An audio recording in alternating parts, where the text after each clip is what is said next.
Hi friends, வீடியோக்குள்ளே போகிறதுக்கு முன்னாடி நம்ம சேனலை சப்ஸ்கிரைப் பண்ணுங்கள். பக்கத்தில் இருக்கிற பெல் ஐக்கானை கிளிக் பண்ணுங்கள். அப்போ தான் நம்ம போடக்கூடிய புதிய வீடியோஸோட நோட்டிஃபிகேஷன் உடனுக்குடன் கிடைக்கும். கூடவே லைக் பண்ணி ஷேர் பண்ணுங்கள். ஹாய் ஃப்ரெண்ட்ஸ், இன்னைக்கு நம்ம பாமினி கிங்டம், சவுத் இந்தியன் கிங்டம்ல பாமினி கிங்டம் பற்றி பார்க்க போகிறோம். அதாவது பாமினி கிங்டம் இது நமக்கு டிஎன்பிசியை பொறுத்தவரையில் யூனிட் 4ல் இது வருது. மற்றபடி ரயில்வே எக்ஸாம் எல்லா எக்ஸாமுக்குமே காமனா இதுல இருந்து கொஸ்டின்ஸ் வரதான் செய்யுது. அப்படி பார்க்கும்போது நமக்கு பாமினி கிங்டம் அப்படிங்கிறது எப்படி அரோஸ் ஆகிச்சு, தோன்றிச்சு அப்படின்னு சொல்லி பார்க்கும்போது, அதாவது 1325ல இருந்து 1325ல இருந்து 1351 வரைக்கும் முகமது பின் துக்ளக் டெல்லி சுல்தானியத்தை ஆண்டு கொண்டிருந்தார். அவருடைய ஆட்சி காலத்துல அவருடைய வீக்கான இன்டர்னல் டொமஸ்டிக் பாலிசிஸ், உள்நாட்டு கொள்கையினால என்னாச்சு அப்படின்னு சொன்னா அந்த டெல்லி சுல்தானியம் டிஸ்இன்டகிரேட் ஆக ஆரம்பித்தது, உடைந்து சிதற ஆரம்பித்தது.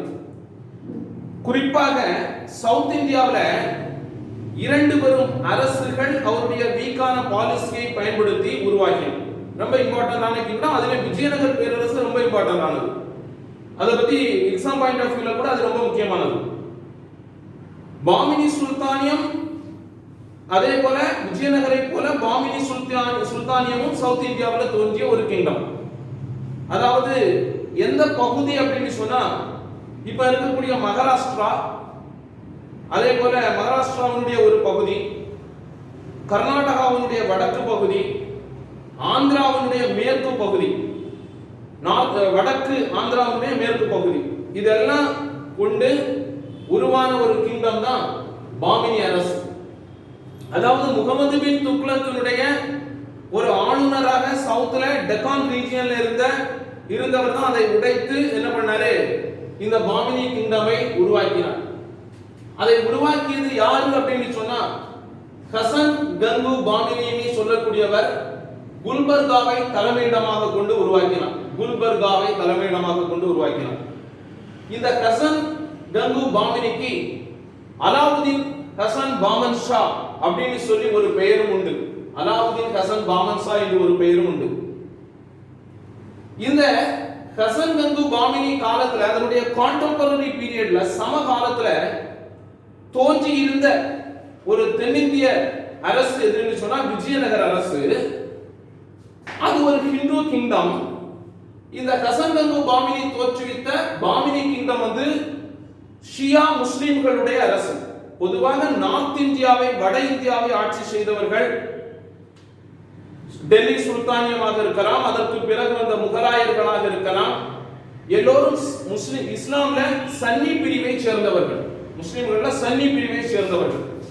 ஆனா இந்த டெக்கான் கிங்டம், சவுத் இந்தியன் கிங்டம்ங்கிறது ஷியா, முஸ்லிம்ல ஷியா பிரிவை சேர்ந்தவர்கள் அப்படின்னு சொல்லி சொல்றாங்க. இந்த ஹசன் கங்கு பாமினி காலத்துல இருந்தே, அவர் தோற்றுவித்த காலத்துல இருந்தே விஜயநகர அரசுக்கும் இந்த பாமினி சுல்தானியத்திற்கும் இருந்த மிக முக்கியமான ஒரு பிரச்சனை என்னன்னு சொன்னா ராய்ச்சூர் தோப் அப்படிங்கிறது. ராய்ச்சூர் தோப்ங்கிறது கிருஷ்ணா நதிக்கும் துங்கபத்ரா நதிக்கும் இடைப்பட்ட ஒரு வளமான ஒரு நிலப்பகுதி. கிருஷ்ணா நதிக்கும் துங்கபத்ரா நதிக்கும் இடைப்பட்ட ஒரு வளமான பகுதி. அததான் ராய்ச்சூர் தோப்னு சொல்லுவாங்க, தோவாப் ரீஜியன் சொல்லுவாங்க. இந்த பகுதியை யாரு கட்டுப்பாட்டில் வைத்துக் கொள்வது, அதிகாரம் செலுத்துவது அப்படிங்கிறதுல ஏற்பட்ட இவர்களுக்கிடையே பாமினி சுல்தானியத்திற்கும் விஜயநகருக்கும் ஏற்பட்ட பிரச்சனை கிட்டத்தட்ட 2 நூற்றாண்டுகளாக நீடித்தது. இதுதான் அவங்களுக்குள்ள மெயினா உள்ள கன்டென்ஷன். அதுக்கு பிறகு இந்த ஹசன் கங்கு பாமினி அவருடைய ஆட்சி காலத்துல நிர்வாக ரீதியாக சில சீர்திருத்தங்களை செய்திருக்கிறார். சோ இதெல்லாம் நம்ம மனசுல கொள்ள வேண்டிய பாயிண்ட்ஸ். உதாரணமா பாத்தீங்கன்னா, அவர் டெல்லி சுல்தானேட் முறையை பின்பற்றி தன்னுடைய நாட்டை 4 மாகாணங்களாக பிரித்தார். 4 provinces, 4 மாகாணங்களாக பிரித்தார். provinces என்ன சொல்லுவாங்கன்னா தராஃப்னு சொல்லுவாங்க. இது கூட ஒரு ஒன் வேர்டு பாயிண்ட் ஆஃப் வியூல நீங்க வந்து உங்களுக்கு ஒரு நீங்க கண்டிப்பா தெரிஞ்சு வச்சுக்க வேண்டிய ஒரு விஷயம். இப்போ வந்து என்னன்னு சொன்னா மாகாணங்களுக்கு பாமினி சுல்தான்கள் காலத்துல என்ன பெயர் பயன்படுத்தினார்கள் அப்படின்னு சொன்னா தராஃப்னு சொல்லுவாங்க. தராஃப் 4 தராஃப்கள் 4 மாகாணங்கள் இருந்தன. இந்த தராஃபை ஆளக்கூடியவர்களை அந்த கவர்னர்னு சொல்றாங்களே அதுக்கு பதிலா அவங்க என்ன சொல்றாங்கன்னா தராஃப்தார் அப்படின்னு சொல்லி சொல்றாங்க. தராஃப்தார் கவர்னர், தராஃப்தார்னா கவர்னர். இந்த கவர்னர்கள் தான் இந்த ஆளுநர்கள் தான் அந்தந்த பகுதியில படை நடத்தும் பொறுப்பையும் ஏற்றிருந்தார்கள் அப்படின்னு சொல்லி சொல்றாங்க. another one word point of view இன்னொரு முக்கியமான விஷயம் என்னன்னு சொன்னா இந்த ஹசன் கங்கு பாமினி தான் வெளியிட்ட நாணயங்கள்ல தன்னுடைய பெயரை இரண்டாம் அலெக்சாண்டர், செகண்ட் அலெக்சாண்டர் அப்படின்னு சொல்லி குறிப்பிட்டு கொண்டார். தான் வெளியிட்ட நாணயங்கள்ல இரண்டாம் அலெக்சாண்டர். அப்ப நம்ம ஒரு क्वेश्चनா பார்த்தோம்னா இரண்டாம் அலெக்சாண்டர் என்று தன்னை கூறிக்கொண்டவர் யார்? ஹசன் கங்கு பாமினியா, முதலாம் முகமது ஷாவா, ஃபெரோஸ் ஷா பாமினியா, அகமது ஷாவான்னு கேட்டா ஹசன் கங்கு பாமினி தான் தன்னை இரண்டாம் அலெக்சாண்டர் என்று குறிப்பிட்டுக் கொண்டார் அப்படின்னு சொல்றோம். சோ இந்த விஷயங்கள் தான் நம்ம முக்கியமா தெரிஞ்சு வச்சுக்கணும். ஹசன் கங்கு பாமினியை பொறுத்தவரை இந்த ப்ராவின்சஸ் பிரிச்சது, தராஃபுகளாக பிரித்தது, இரண்டாம் அலெக்சாண்டர், இப்படி 1-2 பாயிண்ட் நம்ம வந்து தெரிஞ்சு வச்சுக்கணும். இந்த கன்டென்ஷன் வந்து காமனா உள்ளது. இந்த கிருஷ்ணா துங்கபத்ரா நதிகளுக்கு இடையே உள்ள போட்டி வந்து காமனா உள்ளது. அடுத்தால இவருக்கு பிறகு ஹசன் கங்கு பாமினிக்கு பிறகு அவருக்கு பிறகு சக்சீட் ஆனது, பதவிக்கு வந்தது யாருன்னு சொன்னா முதலாம் முகமது ஷா. இப்போ வந்து நீங்க வந்து பாமினி சுல்தானியம் அப்படின்னு சொல்லி பாத்தீங்கன்னா 18 முடி அரசர்களால் ஆளப்பட்டதுன்னு சொல்லுவாங்க. நாம எல்லா அரசர்களையும் பத்தி பார்க்கல, ஒரு 4-5 அரசர்களை பற்றி தான் பார்த்தோம். அதுலயும் ஹசன் கங்கு பாமினி, முதலாம் முகமது ஷா இவர்களுக்கு தான் கொஞ்சம் அதிகமான பாயிண்ட் இருக்கும். மற்றதெல்லாம் 1-2 பாயிண்ட் தான் இருக்கும். இப்போ இந்த முதலாம் முகமது ஷா அப்படின்னு சொல்லி எடுக்கும்போது இவர் வந்து முதலாம் புக்கரை தோற்கடித்தவர். முதலாம் புக்கரை தோற்கடித்தவர். அது மட்டும் இல்லாம 1363ல வாரங்கல் மீது படையெடுத்து வாரங்கலை கைப்பற்றினார். வாரங்கல்ங்கிறது ஆந்திராவினுடைய வடகிழக்கு பகுதியில் இருந்த ஒரு சின்ன ப்ராவின்ஸ், ஒரு சின்ன சமஸ்தானம் மாதிரிப்பட்டது. அந்த அதன் மீது படையெடுத்து வாரங்கல் அரசரை தோற்கடித்தார். இந்த வாரங்கலை தோற்கடித்த போதுதான் அவருக்கு முக்கியமான ஒரு கோட்டையை கைப்பற்றினார். அது என்ன கோட்டை அப்படின்னு சொன்னா இங்க கொடுத்திருக்கேன், பின்னாடி நம்ம லாஸ்ட்ல பார்ப்போம். கோல்கொண்டா ஃபோர்ட், கோல்கொண்டா கோட்டையை கைப்பற்றினார் முதலாம் முகமது ஷா. இதுல இருந்து இந்த கோல்கொண்டா கோட்டை வந்து பாமினி சுல்தான்களுடைய கஸ்டடிக்கு வந்துச்சு அப்படின்னு சொல்லி சொன்னது. அப்புறமா பாத்தீங்கன்னு சொன்னா இவரும் கூட சில அட்மினிஸ்ட்ரேட்டிவ் ரிஃபார்ம்ஸ் மேற்கொண்டிருக்காரு, நிர்வாக ரீதியான சீர்திருத்தங்களை மேற்கொண்டிருக்காரு. கொடுத்திருக்கேன் அட்மினிஸ்ட்ரேட்டிவ் ரிஃபார்ம்ஸ் கொடுத்திருக்கோம். தமிழ்ல சொல்ல போனா நிர்வாக சீர்திருத்தம். என்ன நிர்வாக சீர்திருத்தத்தை மேற்கொண்டார்னா டெல்லி சுல்தானிய நிர்வாக முறையை பின்பற்றி இவர் மேற்கொண்ட ஒரு மாடர்ன் ரிஃபார்ம்ஸ், ஒரு நவீன சீர்திருத்தம் பிற்காலத்துல மராட்டிய அரசர்களாலேயே பின்பற்றப்பட்டது அப்படின்னு சொல்லி சொல்றாங்க. அப்போ மராட்டியர்கள் யாருடைய நிர்வாக சீர்திருத்த முறையை பின்பற்றினார்கள் அப்படின்னு சொன்னா முதலாம் முகமது ஷா தன்னுடைய ஆட்சி காலத்தில் மேற்கொண்ட சீர்திருத்தங்களை தான் பிற்காலத்தில் அவரை பார்த்தோம் மராட்டியர்களும் பின்பற்றினார்கள் அப்படின்னு சொல்லி சொல்றாங்க. சோ அது ஒரு வியப்பான ஒரு விஷயம் தான். அதே போல இந்த முகமது ஷா வந்து என்ன ஒரு பாயிண்ட் இருக்கு, அதாவது அவர் வந்து அவருடைய காலத்துல நிறைய ராபர்ஸ், கொள்ளையர்கள், வழிப்பறி கொள்ளையர்கள் இருந்தாங்க. அந்த வழிப்பறி கொள்ளையர்கள் எல்லாம் ரொம்ப நல்ல ஸ்ட்ரிக்ட்டா என்ன பண்ணாரு, அடக்குனார். சோ அந்த விஷயம் கூட அவன் வழிப்பறி கொள்ளையர்கள் எல்லாம் ஒடுக்குனது அடக்குனது யாருன்னு கேட்டா முதலாம் முகமது ஷா. இன்னொரு பாயிண்ட் ரெஃபர் பண்றாங்க, என்னன்னு சொன்னா முகமது ஷா, முதலாம் முகமது ஷா மேற்கொண்ட புவியியல் ரீதியான ஒரு ஜியோகிராபிக்கல் ரீதியான நிலவியல் ரீதியான ஒருங்கிணைப்பு தான் அவருடைய நாடு வந்து ஒரு வலிமையான பேஸ் ஃபவுண்டேஷன் கட்டமைப்பை பெறுவதற்கு உதவிகரமாக இருந்தது அப்படின்னு சொல்லி நிறைய பாயிண்ட்ஸ் வந்து முகமது ஷாவுக்கு ரெஃபர் பண்றாங்க. சோ அடுத்தால நம்ம பார்க்க போறது யாருன்னு சொன்னா இரண்டாம் முகமது ஷா. இப்போ வந்து கேட்பாங்க, ஒரு கேள்வி கேட்கலாம், பீஸ் லவிங் கிங், அமைதியை விரும்பிய பாமினி அரசர் யாரு அப்படின்னு ஒன் வேர்ட்ல கேட்டாங்கன்னு சொன்னா இரண்டாம் முகமது ஷா. இவர்தான் அமைதியை விரும்பிய பீஸ் லவிங் கிங், அமைதியை விரும்பிய அரசர். அடுத்தால ஃபெரோஸ் ஷா பாமினி. ஃபெரோஸ் ஷா பாமினி, அப்ப நம்ம இப்ப மூன்று அரசர்கள் பத்தி பார்த்தாச்சு. நாலாவது யாரை பார்க்கணும்? ஃபெரோஸ் ஷா பாமினி பத்தி பார்க்கலாம். ஃபெரோஸ் ஷா பாமினி வந்து உங்களுக்கு அவருடைய ஆட்சி காலத்தில் அவர் முதலாம் தேவராயரை தோற்கடித்தவர். முதலாம் தேவராயரை தோற்கடித்தவர். அது மட்டும் இல்லாம முதலாம் தேவராயர் வந்து விஜயநகர அரசர் சங்கம வம்சத்தை சேர்ந்தவர், அவரை தோற்கடித்தார். அது மட்டும் இல்லாம இவருடைய ஆட்சி காலத்துல ஃபெரோஸ் ஷா பாமினி வந்து அவருடைய ஒரு செகுலர் கேரக்டர்னால அவர் நிறைய ஹிந்துஸ் எல்லாம் என்ன பண்ணிக்கிட்டாரு, தன்னுடைய சர்வீஸ்ல ரெக்ரூட் பண்ணிக்கிட்டாரு. இந்துக்களை எல்லாம் என்ன பண்ணுவோம், தன்னுடைய கவர்மெண்ட் ஒர்க்ல என்ன பண்ணாரு, இன்க்ளூட் பண்ணிக்கிட்டார், சேர்த்துக்கிட்டார். அதுக்கான அகமது ஷா அப்படின்னு சொல்லி ஒரு மன்னர். இவர் வந்து தலைநகரத்தை குல்பர்காவிலிருந்து பீடாருக்கு மாற்றியவர். தலைநகரத்தை குல்பர்காவிலிருந்து பீடாருக்கு மாற்றியவர். ஹசன்கங்கு பாமினி காலத்துல தலைநகரமாக இருந்தது குல்பர்கா. பிற்காலத்தில் அகமது ஷா காலத்துல அது தலைநகரம் பீடாருக்கு மாற்றப்பட்டது. இது ஒரு முக்கியமான உண்மையா நம்ம வச்சுக்கலாம். குல்பர்காவிலிருந்து தலைநகரத்தை பீடாருக்கு மாற்றியது யாருன்னு சொன்னா அகமது ஷா அப்படிங்கறத புரிஞ்சுக்கணும். அடுத்தால மூன்றாம் முகமது ஷா. மூன்றாம் முகமது ஷா ஒரு முக்கியமான அரசர், ஒரு இம்பார்ட்டன்டான கிங். அவருடைய காலத்துல நிறைய டெவலப்மெண்ட் வரும் அவருடைய ஆட்சி இதுல.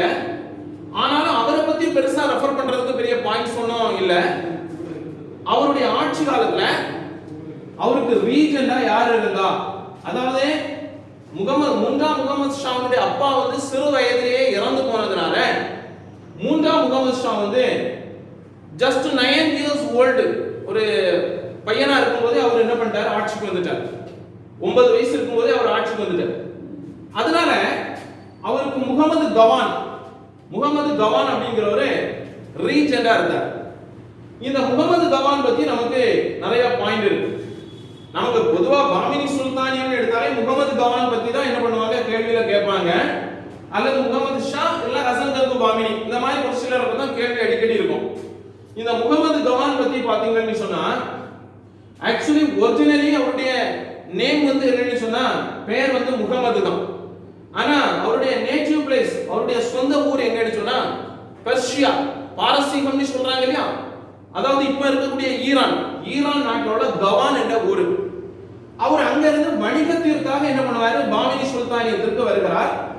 அப்பொழுது அவருடைய எஜுகேஷன் ஸ்கில், அவருடைய கல்வி, அவருடைய அறிவு, அவருடைய ஆற்றல் இதெல்லாம் பார்த்து தெரிந்து கொண்ட இந்த ஆட்சியாளர்கள் பாமினி சுல்தானியர்கள் அவர் என்ன பண்ணாங்க, அவருக்கு ஒரு பிரைம் மினிஸ்டர் பதவி மாதிரி ஒரு பதவியை கொடுத்து அங்க என்ன பண்ணாங்க, உட்கார வச்சாங்க. அவர் அங்க இருந்து பல்வேறு சீர்திருத்தங்களை செய்தார். அவர் செய்த சீர்திருத்தங்கள் எஜுகேஷன் ரீதியாக, கல்வி ரீதியாக சீர்திருத்தங்கள் செய்திருக்கிறார். இப்போ உதாரணமா பாத்தீங்கன்னா பீடார்ல கல்வி ரீதியாக சீர்திருத்தங்கள் செய்திருக்கிறார். அட்மினிஸ்ட்ரேட்டிவ் ரீதியாக, நிர்வாக ரீதியாக சீர்திருத்தங்கள் செய்திருக்கிறார். ராணுவ ரீதியாக சீர்திருத்தங்கள் செய்யலாம் சொல்லியிருக்கீங்க. இப்போ பாருங்க, அவர் எஜுகேஷன் ரீதியாக என்ன பண்ணார் அப்படின்னு சொன்னா பீடார்ல ஒரு மதராசாவை என்ன பண்ணாரு, தோற்றுவித்தார். பீடார்ல ஒரு மதராசாவை தோற்றுவித்தார். மதராசானா இஸ்லாமிய கல்வி மையம். அந்த மையத்தோடு சேர்த்து ஒரு லைப்ரரியும் தோற்றுவித்தார். ஒரு லைப்ரரியும் அடிஷனலா என்ன பண்ணார், கிரியேட் பண்ணாரு. அங்க வந்து கிட்டத்தட்ட 3000 கையெழுத்து பிரதிகள் இருந்துச்சுன்னு சொல்றாங்க. கையால் எழுதப்பட்ட பிரதிகள் 3000 பிரதிகள் அந்த லைப்ரரியில இருந்துச்சு. பீடார் மதராசாவோடு சேர்த்து இருந்த லைப்ரரியில இருந்துச்சுன்னு சொல்றாங்க. இப்போ அடுத்தால பாருங்க, அதே போல சலத்வகி அப்படின்னு சொல்லி ஒரு காலேஜ் கூட அவர் ஆரம்பிச்சிருக்காரு. சலத்வகின்னு சொல்லி ஒரு கல்லூரியையும் ஆரம்பித்திருக்காரு சலத்வகி.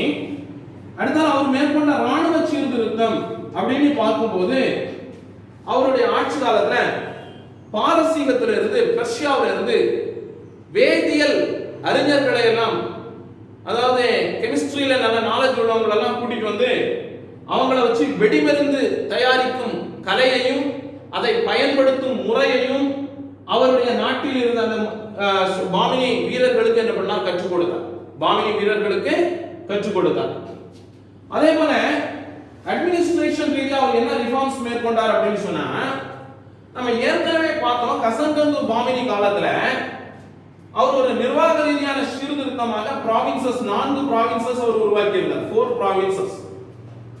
ஆனா இந்த முகமது கவான் காலத்துல அது 8 மாகாணங்களாக பிரிக்கப்பட்டது. 8 மாகாணங்களாக ஒரு எஃபெக்டிவ் அட்மினிஸ்ட்ரேஷனுக்காக என்ன பண்ணப்பட்டது, 8 மாகாணங்களாக பிரிக்கப்பட்டது. பிரிக்கப்பட்டதோடு ஆளுநர்களுடைய அதிகாரங்களையும் குறைத்தார். நிர்வாகத்தை மத்திய நிர்வாகத்தை, சென்ட்ரல் கவர்மெண்டுடைய நிர்வாகத்தை வலுப்படுத்துவதற்காக அந்த ப்ராவின்சஸ்ல இருந்த கவர்னர்ஸ் உடைய அதிகாரங்களையும் குறைத்தவர். இப்படி பல சீர்திருத்தங்கள் எல்லாம் செய்தார், பல்வேறு காரியங்கள் செய்தார். அப்படி இருக்கக்கூடிய நிலையில பாமினி சுல்தானியத்துல இருந்த நோபல்ஸ், பிரபுக்கள், வெளிநாட்டு பிரபுக்களா இருந்தாங்க, இந்திய முஸ்லிம்களும் பிரபுக்களா இருந்தாங்க. அவர்களுக்கு இவர் மேல என்ன வந்ததுன்னா ஜெலஸ்னா பொறாமை ஏற்பட்டது. பொறாமை ஏற்பட்டு அவர் என்ன பண்ணாரு, அரசை, இந்த பாமினி சுல்தானியத்தை உடைப்பதற்கு முகமது கவான் சதி செய்வது போன்று ஒரு கடிதத்தை எழுதி என்ன பண்ணாங்க, 3ஆம் முகமது ஷாக்கு அனுப்பிட்டாங்க. ஆல்ரெடி ஏற்கனவே 3ஆம் முகமது ஷாவும் கொஞ்சம் வருத்தத்தோடு தான் இருந்தார். முகமது கவானுடைய செல்வாக்கை பார்த்து அவரும் வருத்தப்பட்டு தான் இருந்தார்.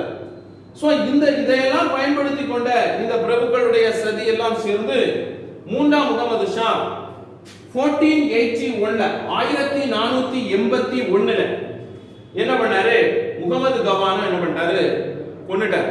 அவர் தூக்குல போட்டுட்டார். சோ முகமது கவான் கொல்லப்பட்டதனால, அதாவது இந்த பாமினி சுல்தானியம் அட்டைன்ட் இட்ஸ் ஜெனித், அது ஒரு கிளைமாக்ஸ், ஒரு புகழின் உச்சியை தொட்டது. யாருடைய முயற்சியாலன்னு கேட்டா, by the effort of Muhammad Gawan only. Muhammad கவானுடைய முயற்சியால தான் பாமினி சுல்தானியம் புகழின் உச்சியை தொட்டதுன்னு சொல்லலாம். ஆனா முகமது கவானுடைய காலத்திற்கு பிறகு இந்த பாமினி கிங்டம் வீக்காக ஆரம்பித்தது. உதாரணமா முகமது ஷாக்கு, 3ஆம் முகமது ஷாக்கு பிறகு வந்தவர்கள் வீக் அண்ட் இன்கம்பெட்டன்டா இருந்ததுனால, வலிமையற்றவர்களாக இருந்ததுனால, காலப்போக்கில் இந்த பாமினி கிங்டம் வீக் ஆகி டிஸ்இன்டகிரேட் ஆக ஆரம்பித்தது. 1526ல it was disintegrated, உடைந்து சிதைந்தது பாமினி சுல்தானியம். 1347ல தோற்றுவிக்கப்பட்டது, 1526ல டிஸ்இன்டகிரேட் ஆகிச்சு, உடைந்தது. எப்படி எல்லாம் உடைந்தது? அகமது நகர், பிஜப்பூர், கோல்கொண்டா, பீடார், பேரார்.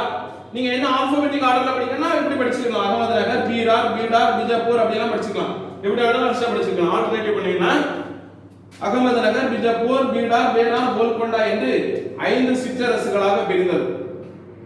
கோல்கொண்டா, பீடார், பேரார் என்று. இப்போ இந்த பொதுவா என்ன பண்ணுவாங்கன்னா, மேட்ச் தி ஃபாலோயிங்ல முக்கியமா முன்னாடி எல்லாம் கேள்வி எப்படி கேட்பாங்கன்னா, இந்த பாமினி டெக்கான் சுல்தானேட் தான் இத சொல்லுவாங்க. இவங்கள பொதுவா என்ன சொல்லுவாங்க, பாமினி சுல்தானியம் சொல்லுவாங்க, அல்லது டெக்கான் சுல்தானேட் சொல்லுவாங்க. உடைந்து சிதறிய பாமினி சுல்தானியம், உடைந்து சிதறிய அரசர்களை டெக்கான் சுல்தானேட் அப்படின்னு சொல்லுவாங்க. இந்த தக்கான சுல்தான்களுடைய வம்சாவளி பத்தி என்ன பண்ணுவாங்க கேட்பாங்க, அவங்களுடைய ட்ரெடிஷன் பத்தி. அகமது நகரை ஆண்டவர்கள் யாருன்னு சொன்னா நிசாம் சாஹி வம்சத்தினர். பிஜப்பூரை ஆண்டவர்கள் அடில் ஷாஹி வம்சத்தினர். அதே போல கோல்கொண்டாவை ஆண்டது யாருன்னு சொன்னா குதுப் ஷாஹி வம்சத்தினர். பீடாரை ஆண்டது யாருன்னு சொன்னா பரீத் ஷாஹி வம்சத்தினர். பேராரை ஆண்டது யாருன்னு சொன்னா இமாம் ஷாஹி வம்சத்தினர். சோ இது ரொம்ப முக்கியமா நம்ம தெரிஞ்சிருக்கணும். அகமது நகரை ஆண்டவர்கள் நிசாம் ஷாஹி வம்சத்தினர், பிஜப்பூரை ஆண்டது அடில் ஷாஹி வம்சத்தினர், கோல்கொண்டாவை ஆண்டது குதுப் ஷாஹி வம்சத்தினர், பீடாரை ஆண்டது பரீத் ஷாஹி வம்சத்தினர், பேராரை ஆண்டது இமாம் ஷாஹி வம்சத்தினர். இது மேட்ச் தி ஃபாலோயிங்ல இவங்க என்ன பண்ணுவாங்க, ரொம்ப இம்பார்ட்டன்ட்டா இது கேக்குறதுக்கு ஒரு வாய்ப்பு உள்ளது, கேட்டிருக்காங்க. சோ அதனால இது நாம இந்த டைனாஸ்டி பத்தி தெரிஞ்சு வச்சிருக்கணும் கண்டிப்பா. சோ நாம இப்போ அவங்களுடைய பொலிட்டிக்கல் இது அவங்க எப்படி டிஸ்இன்டகிரேட் ஆனாங்க, எப்படி இன்டகிரேட் ஆகி ஒரு பெரிய டைனாஸ்டி உருவாக்கிச்சு பாமினி கிங்டம் உருவானது, அவங்க எப்படி டிஸ்இன்டகிரேட் ஆனாங்கன்றதெல்லாம் பார்த்துட்டோம். காலப்போக்கில் இந்த சிற்றரசுகள், இந்த சுல்தானியங்கள் என்ன பண்ணாங்க, மராட்டிய அதே போல டெல்லி முகலாயர்களால் இந்த ஒவ்வொரு பகுதியும் ஆக்கிரமிக்கப்பட்டு அழிந்து போனதுன்னு சொல்லுது. சோ நம்ம இந்த விஷயங்கள்லாம் பார்த்தாச்சு. அடுத்தால நம்ம கடைசியா பார்க்க வேண்டிய விஷயம் என்னன்னா, அவர்கள் கல்வி ரீதியாக பாத்தீங்கன்னு சொன்னா, எஜுகேஷன் ரீதியாக பார்க்கும்போது they encouraged Arabic and Persian learning. அவங்க என்ன பண்ணாங்க, அரேபிய பாரசீக கல்வியை ஊக்கப்படுத்தியவர்கள் அப்படின்னு சொல்லுவோம். ஏன்னா அவங்க பொதுவாகவே என்ன சொல்றாங்கன்னா, பாரசீக வெளியில வந்தவங்க, பெர்சியன் வெளியில வந்தவங்க அப்படின்னா சொல்றாங்க. அவனுடைய கட்டிடக்கலை, ஆர்கிடெக்சர் அப்படின்னு சொல்லும்போது அவங்கள what were the contribution of Bahmani sultans அப்படின்னு சொல்லி டு ஆர்கிடெக்சர் அப்படின்னு சொல்லி பாத்தீங்கன்னா, கலை கட்டிடக்கலைக்கு அவங்க என்ன பங்களிப்பு செய்திருக்கிறார்கள் அப்படின்னு சொல்லி பாத்தீங்கன்னு சொன்னா, முகமது ஷா, முதலாம் முகமது ஷா வந்து 2 மசூதிகளை கட்டி இருக்கிறார்னு சொல்றாங்க. அதுல ஒரு பெரிய மசூதி, மிக முக்கியமான மசூதி குல்பர்காவில் உள்ள ஜும்மா மசூதி. குல்பர்காவில் உள்ள ஜும்மா மசூதி இது ஒரு முக்கியமான விஷயமாக, இது ஒரு முக்கியமான கட்டடம், குல்பர்காவில் உள்ள ஜும்மா மசூதி. அதே போல பிஜப்பூர்ல உள்ள கோல் கும்பாஸ், பிஜப்பூர்ல உள்ள கோல் கும்பாஸ் இது ஒரு டூம் ஷேப்ல இருக்கக்கூடிய ஒரு கட்டடம். பிஜப்பூர்ல இருக்கக்கூடிய கோல் கும்பாஸ் வந்து ஒரு டூம் ஷேப்ல இருக்கக்கூடிய கட்டடம். இது வந்து நீங்க வந்து உள்ள போய் சவுண்ட் விட்டீங்கன்னா அது எக்கோ அடிக்கிறது மாதிரி இருக்கும். அதனால அது என்ன சொல்றாங்கன்னா, விஸ்பரிங் கேலரி, அதாவது முணுமுணுக்கும் அரங்கம்னு சொல்றாங்க. முணுமுணுக்கும் அரங்கம் அப்படின்னு சொல்றாங்க. இது வந்து ஆக்சுவலி இது என்னது, கோல் கும்பாஸ் என்னதுன்னு சொன்னா, முகமது அடில் ஷா, பிஜப்பூர் மன்னர் முகமது அடில் ஷாவுடைய கல்லறை, மொசோலியம் அப்படின்னு சொல்லி சொல்றாங்க. பிஜப்பூர் அரசர் முகமது அடில் ஷாவுடைய கல்லறை அப்படின்னு சொல்லி சொல்றாங்க. சோ இதெல்லாம் அவங்களுடைய ஆர்கிடெக்சரல் கான்ட்ரிபியூஷன். அதுல ரொம்ப இம்பார்ட்டன்டான ஒரு ஆர்கிடெக்சர் அப்படின்னு சொன்னா, அவங்க கட்டடக்கலைக்கு அவர்களுடைய காலத்திலிருந்து மிகச்சிறந்த ஒரு கட்டடம், கோட்டை அப்படின்னு சொல்ல கோல்கொண்டா ஃபோர்ட். ஆல்ரெடி நான் ஏற்கனவே சொன்னேன், கோல்கொண்டா கோட்டை வந்து முதலாம் முகமது ஷா காலத்துல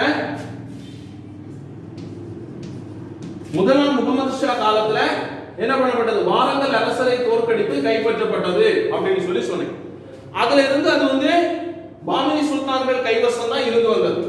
ஆக்சுவலி இந்த கோல்கொண்டா கோட்டையை கட்டுனது யாருன்னா, ராஜா கிருஷ்ணதேவ் அப்படின்னு சொல்லக்கூடிய காகதிய அரசர், வாரங்கல்லை தலைமையிடமாக கொண்டு ஆட்சி செய்த காகதிய அரசர், வாரங்கல்லை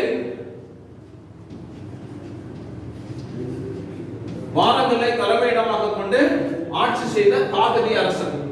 இது எங்க இருக்கு கோல்கொண்டா கோட்டை எங்க இருக்கு அப்படின்னு சொல்லி பாத்தீங்கன்னா, இது ஹைதராபாத்ல இருந்து 11 கிலோமீட்டர்ஸ் டிஸ்டன்ஸ்ல. அப்ப இது வந்து நமக்கு ஒன் வேர்ட் பாயிண்ட் ஆஃப் வியூல இது ரொம்ப முக்கியமானது. கோல்கொண்டா கோட்டையை கட்டினது யாருன்னு கேட்பாங்க, ராஜா கிருஷ்ணதேவ். அவர் எந்த ட்ரெடிஷனை சேர்ந்தவர்னா, காகதிய வம்சாவளியை சேர்ந்தவர் அப்படிங்கறத புரிஞ்சுக்கணும். அதே போல அது எங்க இருக்குன்னா, ஹைதராபாத்ல இருந்து 11 கிலோமீட்டர் டிஸ்டன்ஸ்ல ஒரு மலை மீது 120 மீட்டர் உயரத்தில் கட்டப்பட்டுள்ளது அப்படின்னு சொல்லி சொல்றாங்க. சரியா? அதாவது உங்களுக்கு முதலாம் முகமது ஷா காலத்துல பாமினி சுல்தான்களுடைய கைக்கு வந்த இந்த கோட்டை 1495-96ல